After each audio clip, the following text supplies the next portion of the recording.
Alhamdulillahirabbil alamin. Wassalatu wassalamu ala sayyidina Muhammadin wa ala alihi wa sahbihi ajma'in. Amma ba'd. Qala al-muallifu rahimahullahu ta'ala wa a'zamu ma tu'tabaru bihi hadhihi al-qa'idah fil asma'il husna. Fa inna fil Qur'ani minha syai'an katsiran wa hiya ajallu ulumil Qur'an. Famathalan yukhbirullahu an nafsihi annahu Allah wa annahu al-malik wal alim wal hakim wal aziz wal rahim wal quddusus salam wal hamidul majid. Fallahu huwa alladhi lahu jami'u ma'anil uluhiyah allati yastahiqu ayyu Allah li ajliha. Maka hal yang paling kita harus perhatikan, hal yang paling harus kita renungkan ketika kita memikirkan kaidah ini adalah tentang al-asmaul husna. Tentang al-asmaul husna. Kaidah ini tentunya kita ingatkan lagi, kaidah ini adalah tentang al-alif wal lam ad-dakhilah 'ala al-awsaf wa asma'il ajnas tufidul istighraqa bihasabi ma dakhalat alaih. Alif lam jika masuk ke sebuah kata yang menunjukkan sifat atau ism jins, maka alif lam tersebut memberikan makna umum sesuai dengan apa yang dimaksud oleh kata tersebut, sesuai dengan konteks dari kata tersebut. Dan kaidah ini adalah bagian dari kaidah sebelumnya, yaitu al-ibrah bi umumil alfaz la bi khususil asbab. Ibrahnya itu adalah terletak pada keumuman lafaz, bukan pada kekhususan sebab. Jadi kita sedang berbicara berarti di kaidah itu kaidah kedua. Kaidah ketiga, alif lam yang masuk pada sifat dan ism jins itu berarti bermakna umum sesuai dengan konteks dari kata yang dimaksud. Maka ini kita sedang berbicara contoh dari lafaz-lafaz yang umum. Kalau kita sudah tahu bahwa ibrahnya terletak pada keumuman lafaz bukan pada kekhususan sebab, maka apa saja lafaz yang merupakan lafaz umum? Itu pertanyaan yang kemudian hendak kita tanyakan di sini. Maka setelah kita mengetahui kaidah ini, alif lam ketika masuk pada sebuah kata yang menunjukkan itu sifat seperti al-muslimin, al-muslimat, al-mu'minin, al-mu'minat, kemarin kita telah bahas, atau ketika memasuki ism jins seperti al-insan, wal asr, innal insana lafi khusr, maka ini adalah menunjukkan keumuman. Tetapi penerapan kaidah ini yang paling utama adalah dalam masalah al-asmaul husna. Karena sesungguhnya di Al-Qur'an banyak sekali al-asmaul husna yang disebutkan.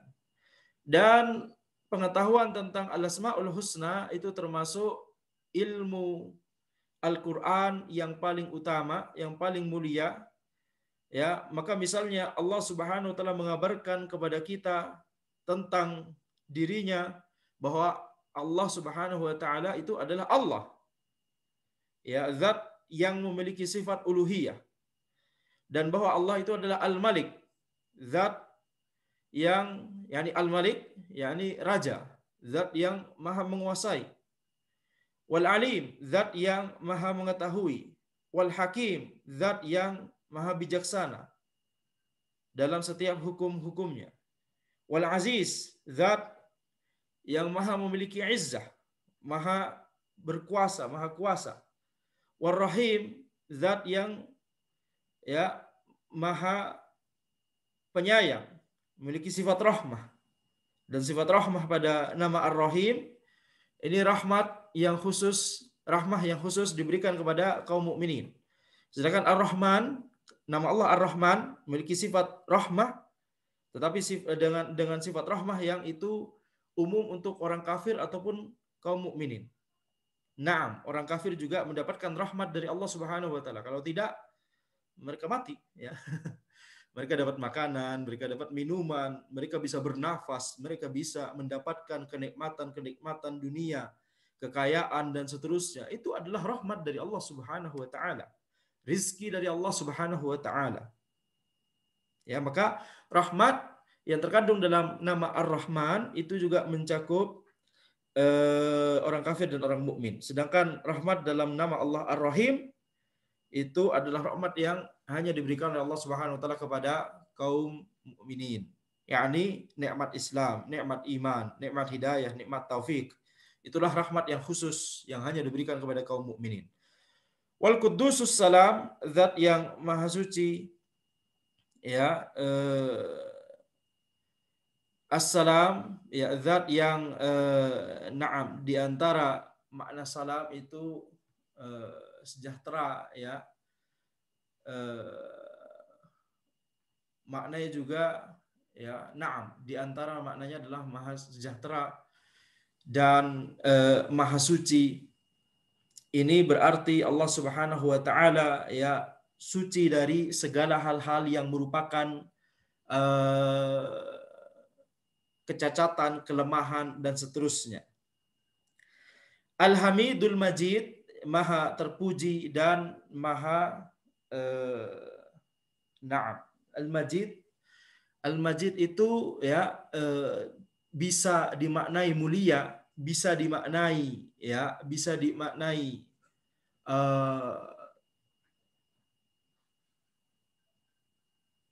memiliki, ya, keagungan, ya, maknanya banyak sekali, ya. Sebenarnya susah sekali untuk mencari padanan dari nama Allah Subhanahu wa taala, ya. Susah untuk mencari padanan dari nama Allah Subhanahu wa taala dalam satu kata dengan bahasa Indonesia. Itulah mengapa kita harus menjelaskan Al-Asmaul Husna itu dengan, ya, penjelasan makna yang mencakup seluruh maknanya. Tidak bisa kalau cuma hanya menggunakan satu dua kata yang kemudian itu diharapkan bisa mencakup seluruh maknanya, ya. Seperti misalnya Ar-Rahman Ar-Rahim. Kebanyakan diterjemahkan zat yang maha pemurah lagi maha penyayang. Tidak mencakup, tidak memahamkan sama sekali. Kalau mau dijelaskan agak sedikit lebih detail, sebagaimana yang telah dijelaskan barusan. Ar-Rahman, zat yang memiliki sifat rahmah yang mengacu, yang diberikan kepada umum kepada orang kafir ataupun orang mukmin. Ya, apakah dari kata pemurah, zat yang maha pemurah, dari kata pemurah, kemudian kita bisa memahami makna tersebut? Tidak bisa. Ya, jadi ini insya Allah, ya, kita akan membahas tentang nama-nama Al-Asmaul Husna, makna-makna dari Al-Asmaul Husna, insya Allah di kajian berikutnya atau di kitab berikutnya, ya. Tetapi intinya adalah setiap nama Allah memiliki, ya, ketika kita lihat dia memiliki alif lam, bisa terapkan kaidah yang sedang kita pelajari ini. Tayyib, Al-Quddus, zat yang maha suci. Berarti suci dari seluruh, ya, suci dari seluruh kecacatan, kelemahan. Assalam bisa dimaknai sejahtera, bisa dimaknai, ya, selamat dari kecacatan dan tidak ada kecacatan dan kelemahan. Jadi mirip maknanya dengan Al-Quddus. Maka seluruh kecacatan dan kelemahan harus kita nafikan dari Allah Subhanahu wa taala. Al-Hamid, maha terpuji, seluruh pujian, ya, berhak untuk, ya, Allah berhak atas segala pujian. Al-Majid, keutamaan dan juga keagungan. Dan juga, ya, makna-makna Al-Majid, ya, itu banyak sekali, ya. Mungkin yang paling mendekati kalau hanya diterjemahkan dengan satu kata, ya, kemuliaan dan keagungan. Wallahu huwallazi lahu jami'u ma'anil uluhiyah. Maka Allah Subhanahu wa taala adalah zat yang memiliki seluruh makna uluhiyah. Apa makna uluhiyah? Ubudiyah. Yaitu makna bahwa Allah adalah satu-satunya zat yang berhak untuk diibadahi. Hanya Allah yang memiliki ya sifat tersebut. Allati yastahiqu ayyu allaha li ajliha, yang kemudian yastahiq, Allah itu berhak untuk yu'allah, diibadahi. Ya, li ajliha, karena adanya sifat uluhiyah yang dimiliki oleh Allah, yang hanya dimiliki oleh Allah Subhanahu wa taala tersebut. Ya, maka ketika kita mengetahui bahwa Allah memiliki nama Allah, lafaz jalalah Allah, yang memiliki sifat uluhiyah, maka seluruh uluhiyah, seluruh ubudiyah harus diarahkan hanya kepada Allah Subhanahu wa taala.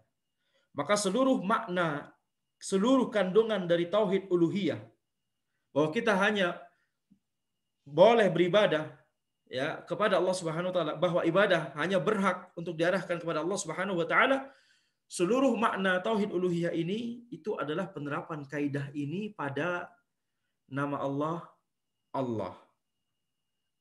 Ya, penerapan itu semua adalah penerapan dari kaidah alif lam ketika masuk pada sifat. Ini sifat berarti ya, sifatnya apa? Uluhiyah.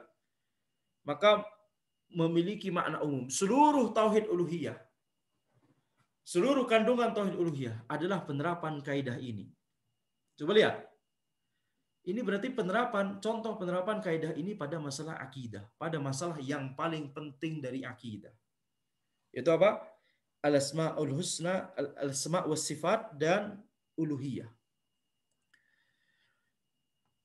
Kemudian wahiyya sifatul kamali kulluha wal mahamidu kulluha wal fadlu kulluhu wal ihsanu kulluhu wa annahu la yusharikullah wa annahu la yusharikullaha ahadun fi ma'nan min ma'anil uluhiyah la basharun wala malakun.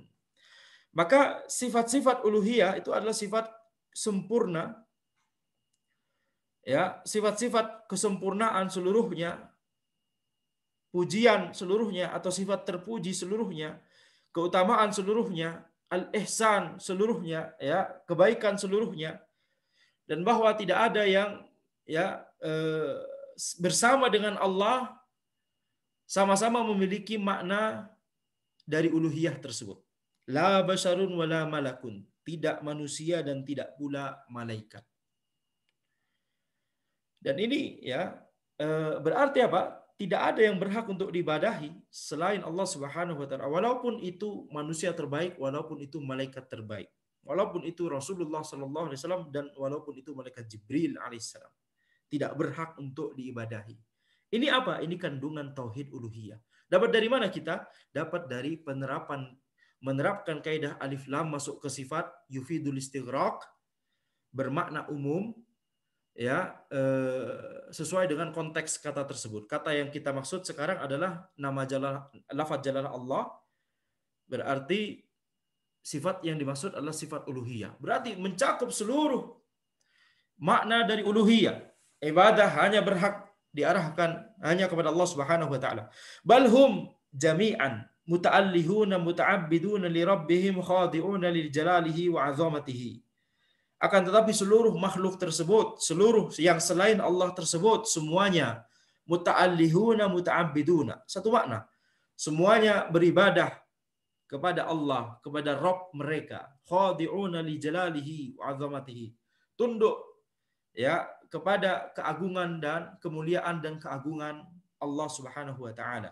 Wa annahul malik alladzi lahu jami'u ma'anil mulk wa huwal mulkul kamil wat tasarrufun nafiz.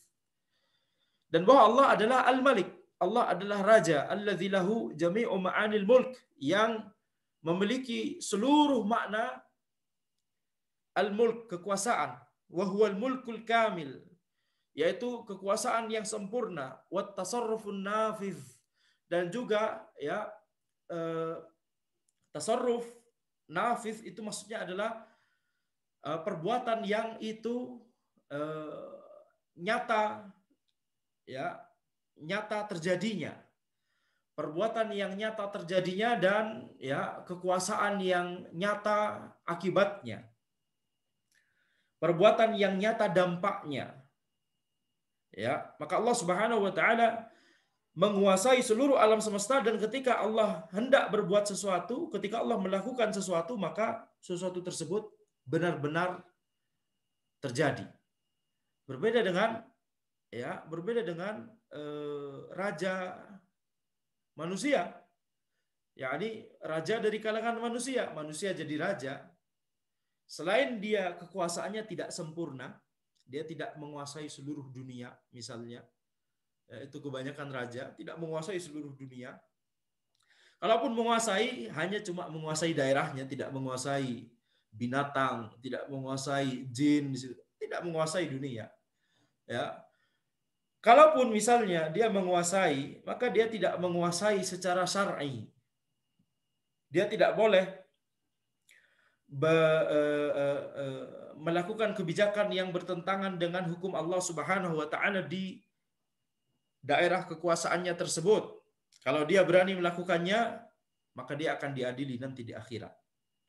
Jadi kekuasaan yang tidak sempurna, kekuasaan yang dia tidak semaunya sendiri untuk melakukan apapun.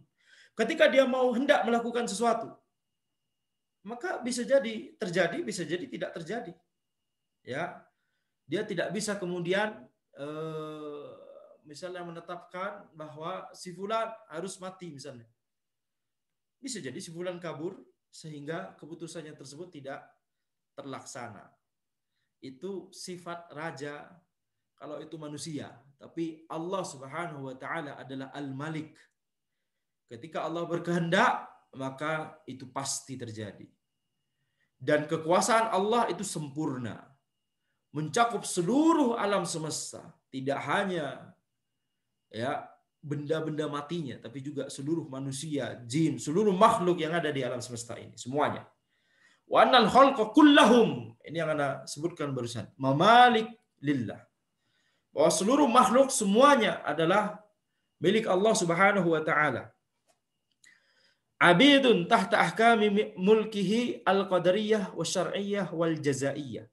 Semua makhluk itu adalah hamba di bawah hukum kekuasaan Allah, di bawah hukum kerajaan Allah. Baik itu hukum ahkam qadariyah, ataupun ahkam syar'iyyah, ataupun ahkam jazaiyah. Ahkam qadariyah yang dimaksud adalah ketika Allah Subhanahu wa taala menghendaki secara qadari, secara kauni. Misalnya Allah Subhanahu wa taala menghendaki pagi ini hujan. Ini hukum Allah yang bersifat qadari, hukum Allah yang bersifat kauni. Misalnya Allah Subhanahu wa taala menetapkan, menghendaki bahwa kita bisa melakukan kajian pagi ini, tidak ada hambatan, alhamdulillah. Maka itu adalah hukum Allah qadari. Hukum Allah syar'i maksudnya adalah hukum-hukum yang Allah tetapkan dalam syariatnya. Salat wajib, mencuri haram, ghibah haram, bersedekah amalan kebaikan, bersedekah adalah kebaikan, dan seterusnya. Maka ini adalah ahkam syar'iyyah, hukum-hukum yang Allah tetapkan melalui perantaraan wahyu. Kita mengetahuinya melalui perantaraan wahyu yang dikirimkan, diturunkan oleh Allah Subhanahu wa taala kepada Rasulullah sallallahu alaihi wasallam. Ini adalah ahkam syar'iyyah. Dan ahkam jazaiyah maksudnya adalah hubungan antara ahkam qadariyah dan ahkam syar'iyyah. Hubungan antara ahkam syar'iyyah dengan ahkam qadariyah. Yaitu ketika seseorang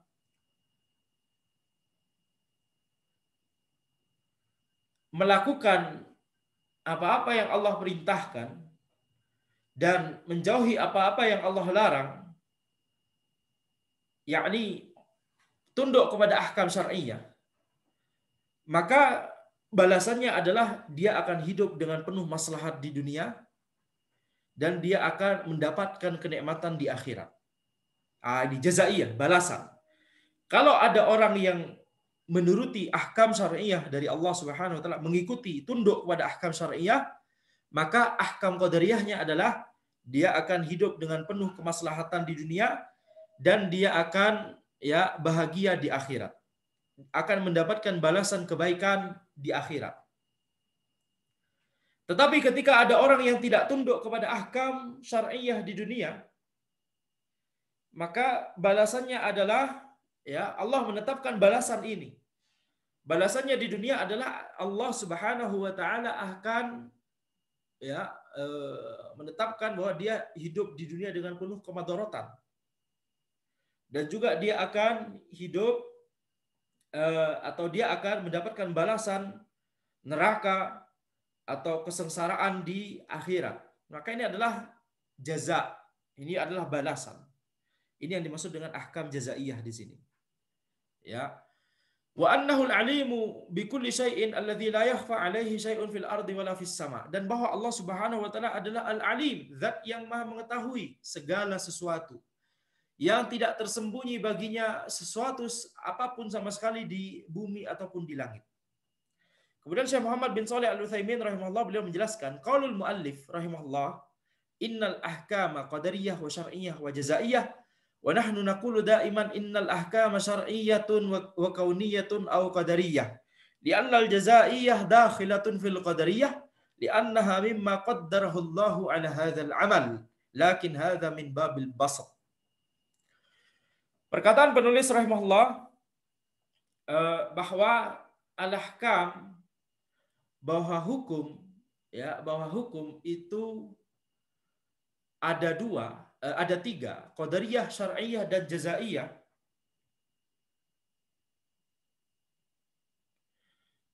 Padahal selama ini kita selalu berkata bahwa ahkam itu syar'iyyah dan kauniyah saja, cuma dua, kauniyah atau qadariyah. Ya, kauniyah itu disebut juga qadariyah.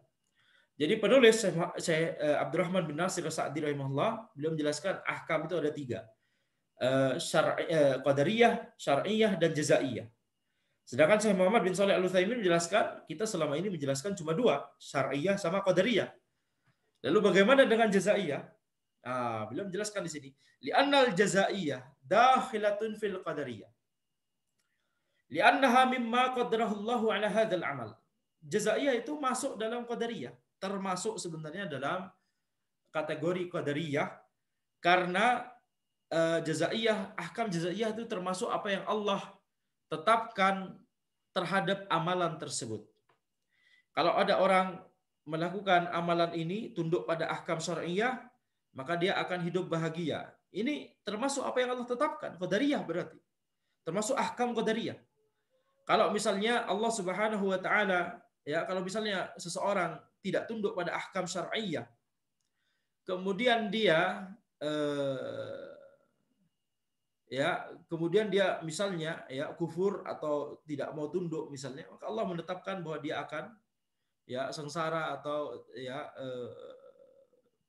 ada azab atau hukuman baginya. Maka ini adalah ya ketetapan Allah Subhanahu wa taala yang pada hakikatnya bersifat ya qadariyah. Maka jazaiyah sebenarnya bagian dari qadariyah. Jazaiyah sebenarnya bagian dari qadariyah. Tetapi lakin hadza min babil basat. Akan tapi Syekh Sa'di rahimahullah menyebutkan di sini dalam rangka ya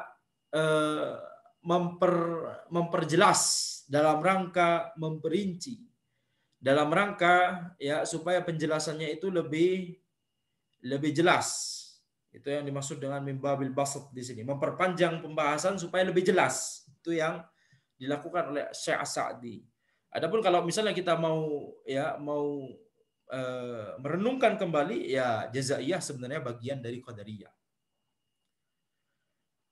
Dan kalau kita lihat ya karakteristik dari ahkam qadariyah dan ahkam syar'iyyah, maka kita lihat ahkam qadariyah, ketika Allah menetapkan ahkam qadariyah, maka itu pasti terjadi. Sedangkan kalau Allah menetapkan ahkam syar'iyyah, bisa terjadi, bisa tidak terjadi. Misalnya Allah menetapkan ahkam syar'iyyah bahwa sholat itu wajib. Wajib dilakukan oleh ya seluruh orang. Maka kita lihat ada yang sholat, ada yang tidak sholat. Ya, maka itu maksudnya. Ketika Allah menetapkan ahkam syariah, bisa terjadi, bisa tidak terjadi.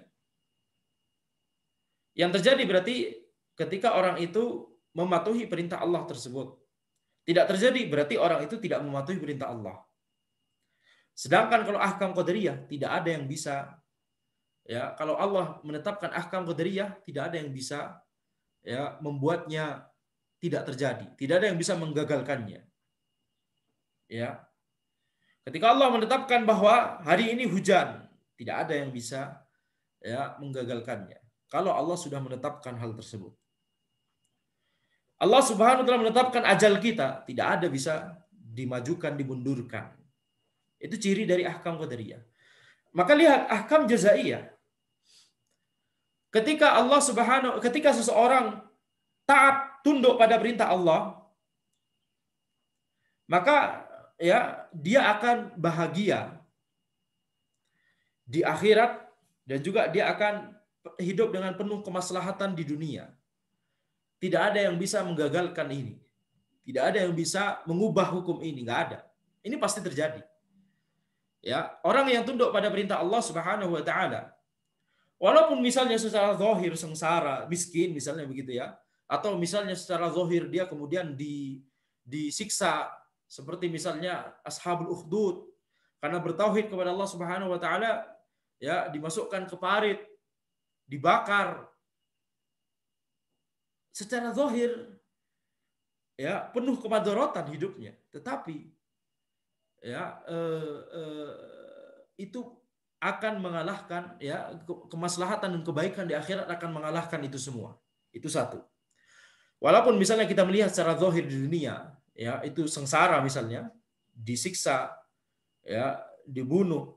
Para sahabat awal-awal, ya, tidak hanya awal-awal, ya, para sahabat dulu disiksa oleh orang-orang kafir Quraisy karena keislaman mereka. Secara zahir sengsara, akan tetapi kalau dibandingkan dengan balasan mereka di akhirat, itu tidak ada apa-apanya.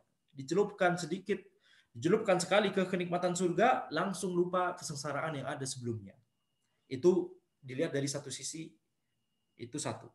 Yang kedua, walaupun misalnya orang tersebut misalnya hidup miskin misalnya, tapi dia orang soleh, orang yang tunduk kepada perintah Allah Subhanahu wa taala, maka hidupnya penuh maslahat. Kita katakan demikian. Mengapa? Karena dia kemudian tidak melakukan larangan Allah, tidak melakukan apa yang Allah larang, dan dia melakukan apa yang Allah perintahkan. Cukuplah ini sebagai bukti dari perkataan kita tadi.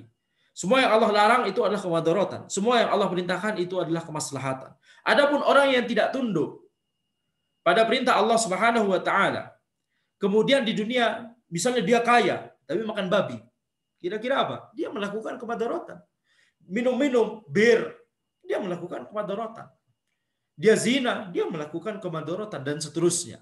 Ya, maka ini yang dimaksud oleh, ini yang kalau menggunakan kategorinya Syekh Sa'di, ini ahkam jazaiyah. Ketika seorang patuh pada perintah Allah, dia akan hidup dengan penuh kemaslahatan dan dia akan bahagia di akhirat. Ketika seseorang itu durhaka kepada Allah, tidak tunduk kepada Allah, dia akan hidup dengan penuh kemadharatan dan dia akan, ya, sengsara di akhirat. Ini tidak ada yang bisa mengubahnya, ketetapan ini. Dan ini adalah ahkam jazaiyah. Dan tidak ada yang bisa mengubahnya. Oleh karena itu, ini cocok untuk kriteria ahkam qadariyah. Itu mengapa Syekh Muhammad bin Shalih Al-Utsaimin rahimahullah kemudian menjelaskan ahkam jazaiyah sebenarnya adalah bagian dari ahkam qadariyah. Ya, maka ini tidak masalah. Ini cuma perbedaan kategori, perbedaan pembagian saja. Ini enggak masalah, bukan masalah. Ini khilaf lafzi namanya. Ini khilaf lafzi, khilaf secara lafadznya saja. Satunya bilang syariah dan qadariyah cuma dua. Satunya bilang tiga, syariah, qadariyah, jazaiyah. Cuma berbeda secara lafadz saja, akan tapi maknanya itu sama. Alladzi ahata ilmuhu bil bawatin wal zawahir wal khafiyat wal jaliyat wal wajibat wal mustahilat wal jaizat wal umur as-sabiqah wal umur as-sabiqah wal lahiqah wal alamil ulwi was sulfi wal kulliyat wal juz'iyat wa ma ya'lamun khalqa wa ma ya'lamun khalqu wa ma la ya'lamun. Allah Subhanahu wa taala adalah Al-Alim, zat yang Maha mengetahui, yang ilmunya itu mencakup seluruh apa yang tersembunyi dan seluruh apa yang tampak, seluruh apa yang tersembunyi dan seluruh apa yang samar dan seluruh apa yang jelas. Seluruh yang itu pasti terjadi atau tidak mungkin terjadi atau bisa jadi terjadi. Bisa saja terjadi. Ya, ilmunya mencakup hal-hal yang pasti terjadi, yang tidak mungkin terjadi, dan hal-hal yang bisa saja terjadi. Dan ilmunya juga mencakup perkara-perkara yang telah lewat ataupun perkara yang akan datang. Ilmunya juga mencakup al-alamil ulwi, ya, alam yang tinggi ataupun alam yang rendah. Dan ilmunya juga mencakup al-kulliyat wal juz'iyat, perkara-perkara yang umum ataupun perkara-perkara yang khusus, yang merupakan bagian-bagian dari perkara yang umum tersebut. Wa ma ya'lamul khalqu wa ma la ya'lamun, dan ilmunya juga mencakup apa yang diketahui oleh makhluknya dan apa yang tidak diketahui oleh makhluknya. Syekh Muhammad bin Shalih Al-Utsaimin rahimahullah kemudian menjelaskan, kaifa ya'lamullahul mustahilat, bagaimana Allah mengetahui hal-hal yang tidak mungkin terjadi. Qala ta'ala, "Lau kana fihi ma alihatun illallahu lafasadata." Seandainya di langit dan bumi itu ada Tuhan-Tuhan selain Allah, maka langit dan bumi tersebut pasti akan hancur. Hadza ta'liqun bi syai'in mustahil, ini adalah mengaitkan pada sesuatu yang mustahil. Lau kana fihi ma'aliha, itu yang dimaksud mengaitkan. Mengaitkan di sini maksudnya adalah kata jika atau seandainya di sini. Seandainya di langit dan di bumi itu ada Tuhan-Tuhan selain Allah, ini berarti apa? Ini hal yang mustahil, tidak mungkin terjadi. Tetapi Allah Subhanahu wa taala mengetahui apa yang akan terjadi ketika hal yang mustahil tersebut seandainya terjadi. Ya, yakni mustahil ayyakuna fihi ma'alihatun illallah. Akhbarallahu annahu law kana fi hadzal kaun alihatun illallahu lafasadata. Fa akhbaru an syai'in la yumkinu wujuduhu. Ya, maka Allah Subhanahu wa taala mengabarkan, yakni mustahil bahwa di langit dan di bumi akan ada Tuhan-Tuhan selain Allah, dan Allah mengabarkan kepada kita bahwa seandainya ada Tuhan-Tuhan selain Allah di langit dan di bumi, maka pasti langit dan bumi akan hancur. Dan Allah Subhanahu wa taala di sini berarti mengabarkan tentang sesuatu yang tidak mungkin terjadi, tidak mungkin adanya, itu enggak mungkin. Maka Allah mengetahui juga termasuk mustahilat, itu bukti ini adalah dalil bahwa ini dalil dari perkataan ini. Bahwa Allah Subhanahu wa taala mengetahui bahkan hal-hal yang mustahilat. Taib. Kemarin ada pertanyaan, bukankah kalau kita misalnya memahami al-asmaul husna, misalnya al-alim, zat yang maha mengetahui, bukankah kita secara normalnya orang awam, keumuman orang awam secara normalnya akan memahami bahwa Allah mengetahui segala sesuatu. Yani nggak perlu belajar kaidah ini, insya Allah orang awam sudah tahu begitu kaidah ini. As-Sami', Allah maha mendengar seluruh apa yang ada di alam semesta. Bukankah ini adalah akidah yang secara fitrah sudah ada di keumuman orang awam? Tidak perlu tahu kaidah ini, kita sudah tahu begitu ya. Na'am. Alhamdulillah. Alhamdulillah, itu adalah keumuman orang awam akan memahami demikian, alhamdulillah, dan itu adalah fitrah. Ketika kita mempelajari bahwa Allah adalah al-alim, zat yang maha mengetahui seluruhnya, maka secara fitrah kita akan mengatakan taib, Allah mengetahui seluruhnya. Tetapi belajar kaidah ini penting minimal karena dua hal. Yang pertama, supaya untuk membuat kita menegaskan ilmu tersebut.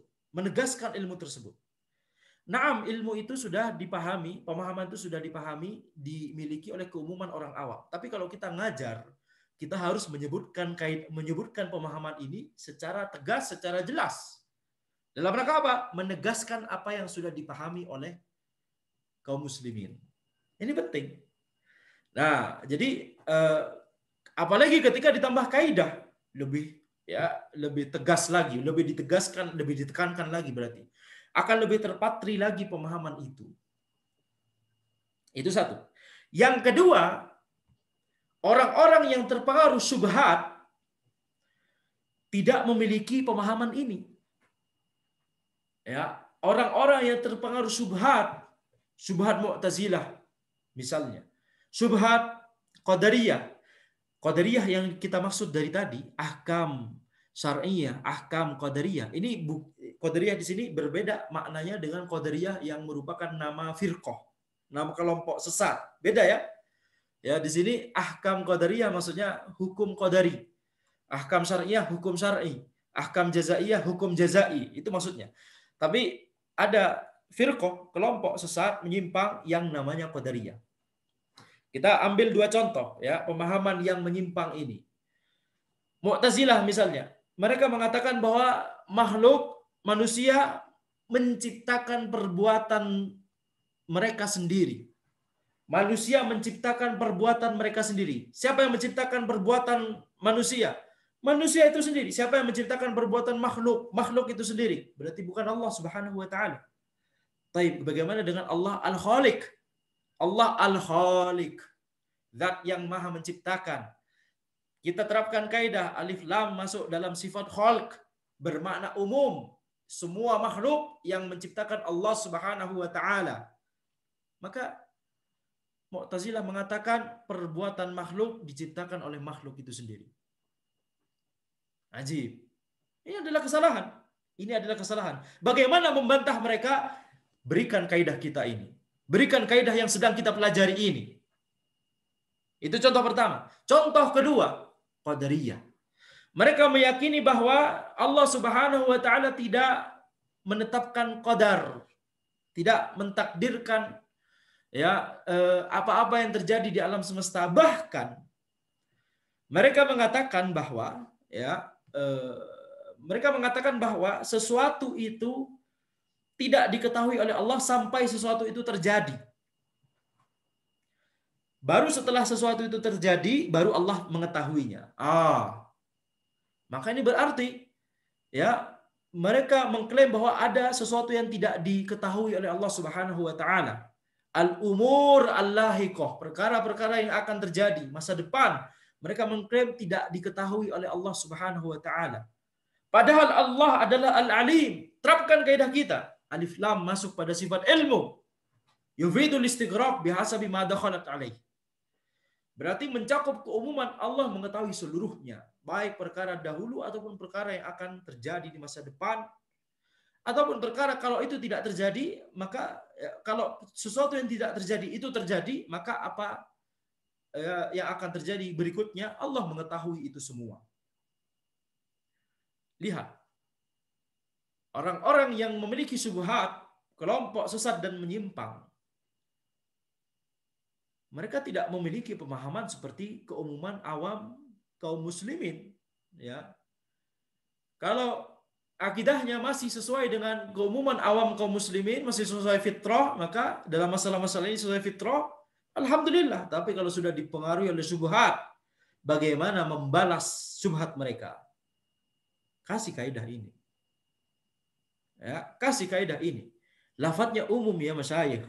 Antum bagaimana kemudian menghususkan sesuatu tanpa dalil?